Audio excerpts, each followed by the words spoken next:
Olá pessoal, boa tarde, tudo bem com vocês? Iniciando aqui mais uma das nossas semanas de estudo. E aí nós temos um novo assunto essa semana, um assunto bem interessante e que faz vocês errarem muitas questões nas atividades de vocês. Então a gente vai falar sobre uma relação lógica do texto. Quando eu falo em lógica, eu estou falando algo que faz sentido. Dessa forma, quando eu escrevo um texto, é importante que vocês entendam que eu estou construindo uma unidade de sentido. O que quer dizer isso, professor?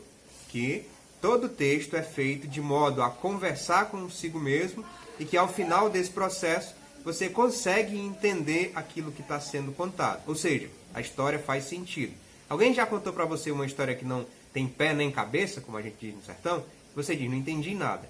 Então, quando uma história é mal contada, ela não tem sentido. É justamente isso que nós estamos buscando. Falando nessa ideia de sentido, nós temos a ideia da causa e consequência. Ou seja, se existe uma narrativa e que a narrativa apresenta algo do texto, nesse texto vai haver um motivo para que a coisa aconteça daquela forma. Ou seja, uma explicação. Então, quando eu estou falando de uma causa e de uma consequência, eu estou dizendo a vocês que todo texto é construído de modo que ele tem algumas relações sintáticas. Certo? A gente vai estudar algumas outras à frente, mas o mais importante é que vocês vejam ou entendam que toda causa ou toda ação, ela tem uma consequência. Ela gera uma consequência. Então, quando eu estou buscando causa e consequência, eu estou buscando o motivo pela qual aquela coisa está acontecendo. Para que nós possamos apresentar a vocês essa relação de causa e consequência, nós vamos analisar um texto, uma historinha bem antiga, muito interessante, e que eu vou pedir que vocês copiem essa historinha no caderno de vocês.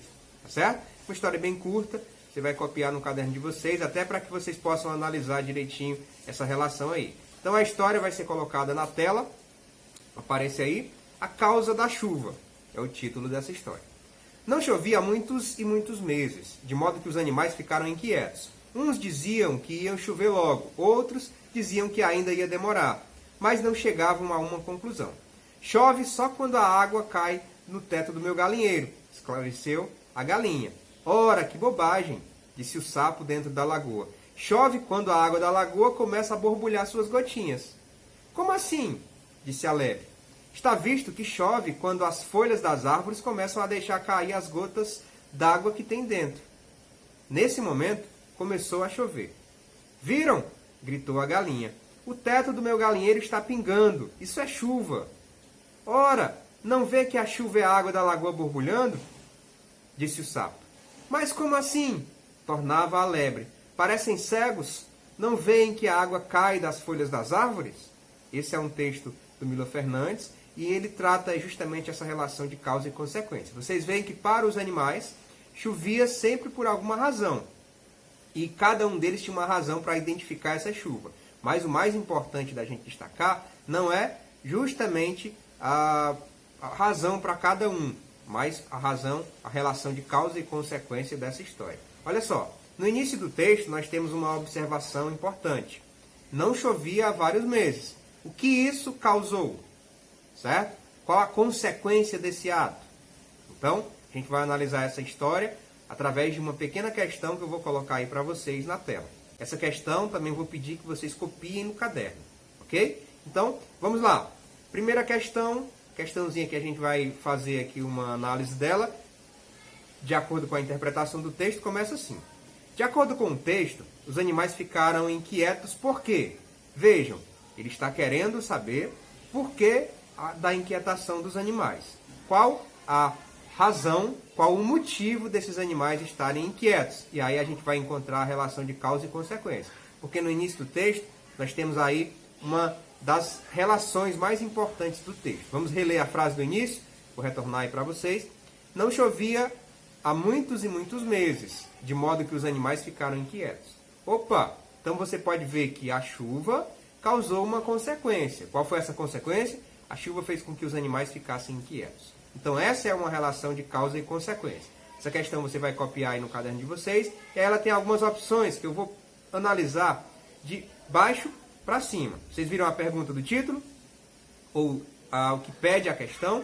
De acordo com o texto, os animais ficaram inquietos. Por quê? Qual foi a razão da inquietude dos animais? a ausência da chuva, como a gente viu aí. Mas nas opções vocês podem ver que ele traz as razões dos animais, as razões que é colocada dentro da história, e nenhuma delas justifica a resposta. Então, vamos analisar de uma a uma, começando pela D. A D tem a seguinte consideração: o galinheiro estava pingando. Olha, vejam que isso não é a razão da inquietude dos animais. Isso aqui era o que a galinha deu como explicação para a chuva, certo? Então essa questão está errada. Vamos subindo a C. A C diz: a lagoa começou a borbulhar suas gotinhas. Ora, vejam que essa era a razão do sapo, certo? A explicação do sapo para a chuva, e não era a razão da inquietude dos animais. E a B eu tenho: a galinha afirmou que a água caía do teto. Nessa questão, você pode perceber que eu também tenho a razão da galinha, e não a razão pela qual os animais estão inquietos. Então a alternativa correta, para que vocês possam entender, a chuva estava há vários meses sem cair, e por isso os animais estavam inquietos. Então percebam sempre que quando eu estou buscando a relação de causa e consequência, eu estou buscando o motivo, a razão. E é isso que vocês vão utilizar para responder as nossas questões que eu vou passar agora. Tranquilo? Então, copiem esse texto, copiem essa questão no caderno de vocês, depois vocês mandam uma foto para mim, para que a gente possa, assim, ter esse feedback, essa conexão com vocês. Tá certo? Então, bom início de semana, um forte abraço para cada um de vocês, e a gente vai continuar nossa aula após vocês me mandarem as fotos, colocando o formulário para que vocês também possam responder. Tranquilo? Boa tarde, meus amores. Que Deus os abençoe e excelente semana.